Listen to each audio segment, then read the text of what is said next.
ಕೆಲವರು ತಲೆಯೂರಿ ತಪಗೈದು ಪುಣ್ಯವ ಗಳಿಸಿದ್ದರೇನೂ ಫಲವಿಲ್ಲ ಜ್ವಲಿಸುವ ಕೋಪದಿ ಶಾಪವ ಕೊಡುವರು ಲಲನೆಯನಿವರು ಒಳಿಸುವರೆ.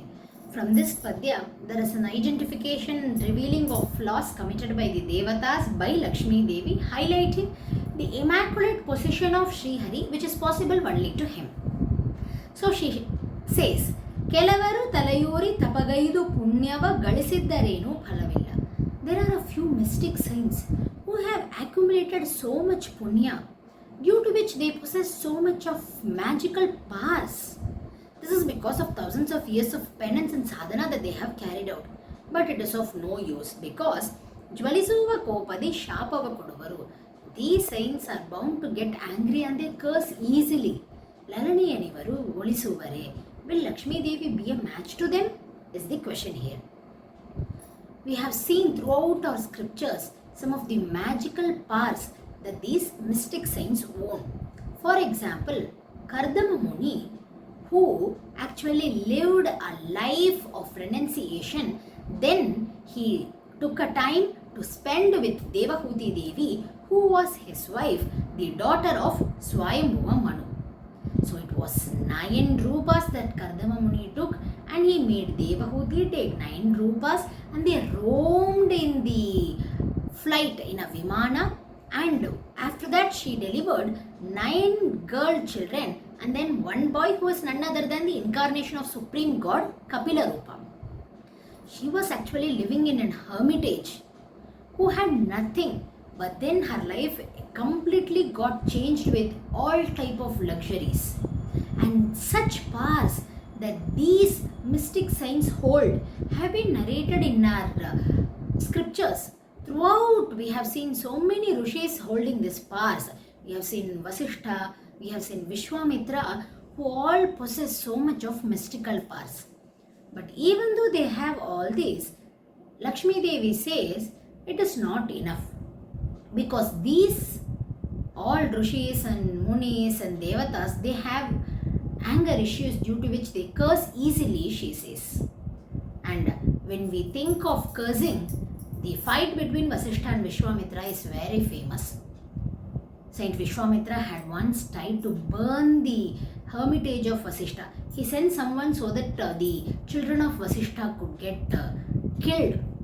Vasishtha too, who couldn't bear that, he just went to commit suicide. Saint Vasishtha just jumped off the cliff. He just threw himself out in the ocean. But when nothing happened, he came back.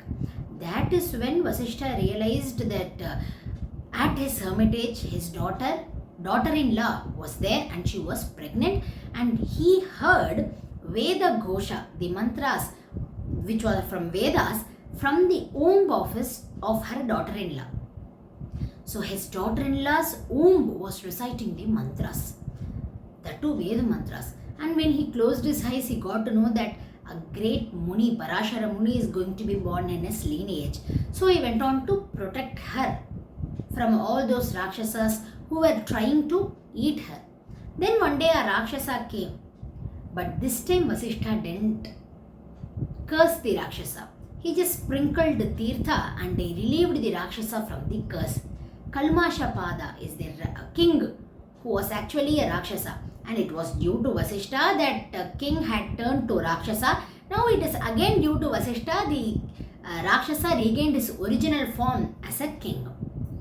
So be it Saint Vishwamitra, Saint Vasishtha, Saint Durvasa, who just started to attack Ambarisha on the verge of knowing that Ambarisha had consumed water. We have seen so many cases like this. Even Devatas have exhibited anger at few circumstances.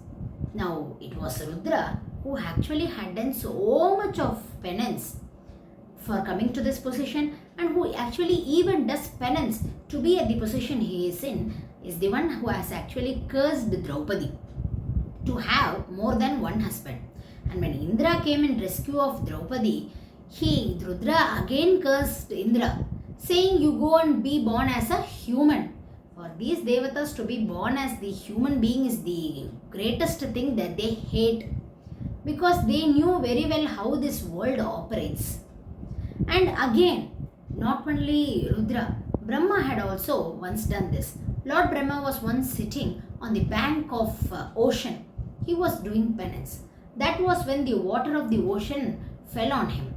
And immediately Brahma cursed the Samudra Raja, the minister of the ocean, to be born as a human being, who was then born as Shantanu Raja. There is a beautiful story which comes in Mahabharata. So, be it Devatas or Rishis or any mystic saints, they all have flaws, but it is only one person who is immaculate, and who is Sri Hari.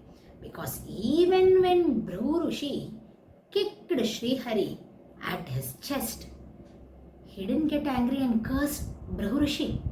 He in fact asked for the wellness of Bhrigu Rishi.